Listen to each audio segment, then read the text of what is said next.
Nagigigil po. Nagigigil po talaga ako sa suspect na yun. Hindi maikubli ng isang ama sa Maynila ang galit ng mabalitaan na muntik nang madukot ang kanyang 11 taong gulang na anak na babae. Ang biktima, inutusan lang daw bumili ng ulam noon. Sa kuha ng CCTV sa Barangay 905 sa Punta Santa Ana, Maynila, pasado alas 11 na umaga kahapon, may kita ang bata na naglalakad papunta sa isang karinderya.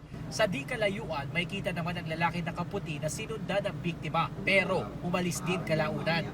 Hinintay pala niya ang biktima sa kanto. Sa sumunod na video, may kita ang bata na kasama ng naglalakad ng lalaki na may dalang bisikleta. Naglakad raw sila hanggang sa makarating sa kanto ng Cardinal Street. Mula rito sa karinderya, nasa 3 kilometro raw ang nilakad ng biktima at ng sospek bago sila tuluyang nakita ng kumpare ng tatay ng biktima na magkaangkas na sa isang bisikleta. Inabol niya po yung tao. Tinanong niya, kilala mo ba yan? Hindi. Pinababa niya yung anak ko. Nilagay niya po sa gilid niya, inawaan niya.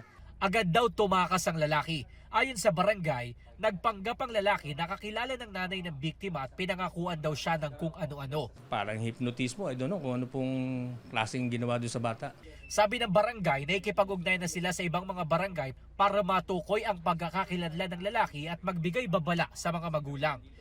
Sabi nga po yung golden rule na don't talk to strangers, na huwag makikipag-usap lalo tigit po pag hindi kilala. Nagsasagawa rin ang investigasyon ng pulisya para mahuli ang lalaki.